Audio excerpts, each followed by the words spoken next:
In this video, we're going to give you an overview of the 8 qualities that support a team climate for innovation. Team climate is all about synergy. How do you bring your energy together, have your energy be together when you're striving as a team to be innovative, to think innovatively, and to act innovatively?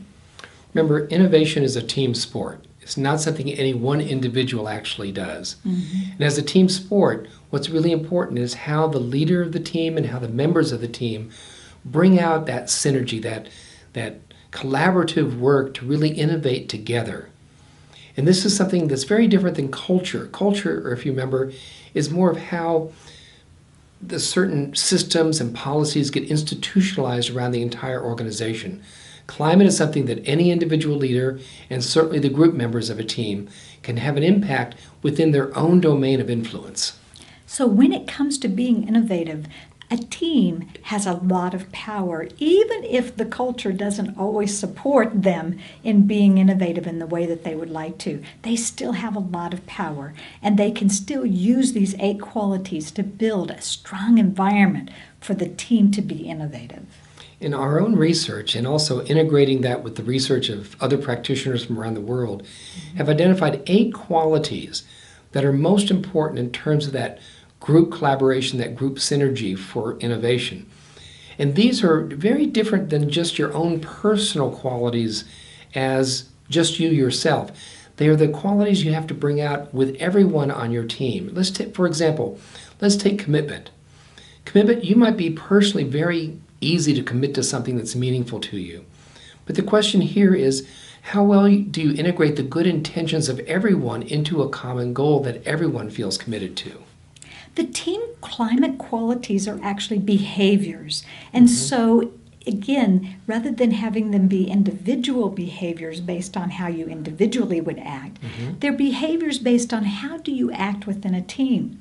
So the second quality, which is conscious risk-taking, you may be very comfortable taking a risk or not taking a risk, but if it's a team quality, the question is, are you aware of and tolerant of the risk-taking levels that everybody else has? And do you strive to be conscious and aware of that and balance those different levels of risk-taking tolerance? The third quality is that of character and courage. Again, you may have that sense of strong character and integrity and courage to step forward, but the question here is, how well do you create that space in which everyone else can also be authentic, to bring out their true values, to really integrate those values and those qualities of character that they might have into a common whole? The fourth quality is collaborative learning. Now, you might be very good at analyzing a situation, looking at the root cause of something, or running out and learning something if you need to know it. But the question at the team level is, how well do you work together as a team? Help the team learn together. Help the team share knowledge and share their learning among the team so that everybody benefits. One way that you can think of these first 4, by the way, of commitment, conscious risk-taking, character and courage, and collaborative learning, are the team climate qualities that help the team to take a good inhale. Now let's look at the qualities for the exhale. The first is that of creativity with diversity. Again, you might be very good with a free flow of your own ideas, but how well do you bring out that support for people to bring out any idea they have, as impractical as it may seem, that the group doesn't judge each other's ideas, and that overall they're really having that space of the freedom to offer any idea. The sixth quality is cooperative decision making. Again, as an individual, you might be good at making a decision. But as a team, do you help get a wide range of input when you're trying to make a decision? Do you help share power in the decision-making process? Do you create a sense of cooperation among the team members when you're striving to make a decision? The seventh is that of congruence of thought, word, and action. Again, you may be very good at speaking what you really feel, carrying through with your promises, but the question is, how well do you help the team to make commitments that they can all live with, they can all fulfill, and that together you have that unity of thought, word, and deed? The eighth quality is celebration of learning and achievement.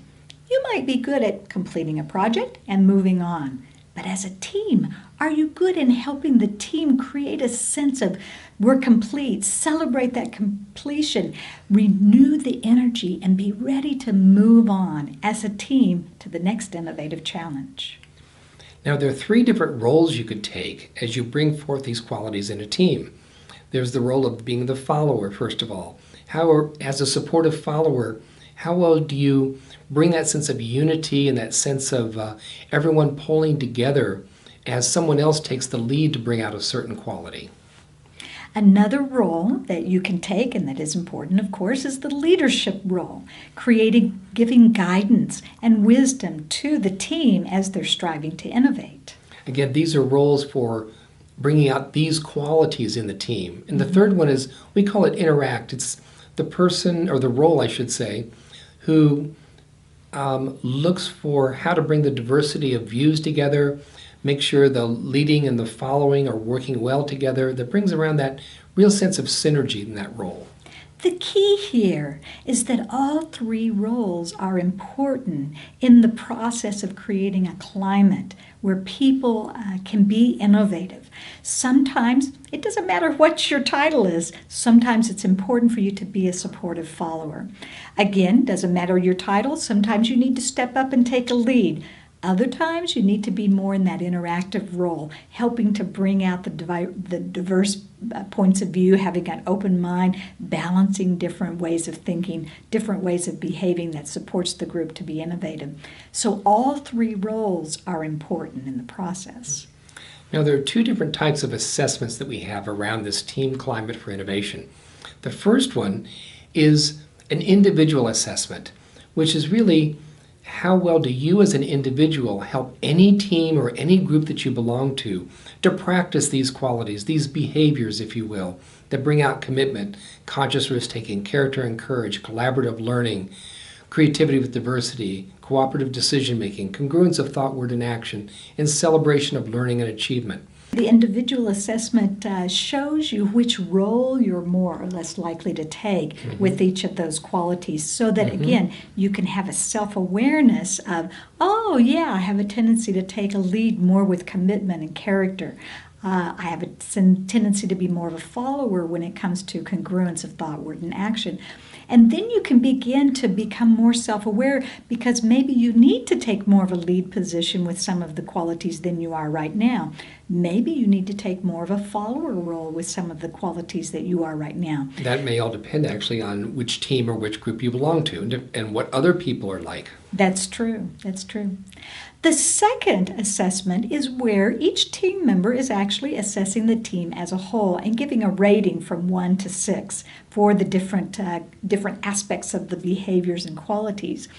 Whenever we do this assessment with a team, it gives a team a baseline of where they feel the team is actually practicing the 8 qualities. And from that baseline, the team can determine which qualities they really want to focus on building their skills with. And then over time, they can take the assessment again as a team and see how they're doing in terms of actually building the skills for those qualities. So remember again that innovation is a team sport. How well you're able to bring out these qualities in any group or team that you belong to is an essential gift and skill that you bring to your colleagues, to your clients, to your employees, to anyone that you're working with in order to find more innovative solutions collectively.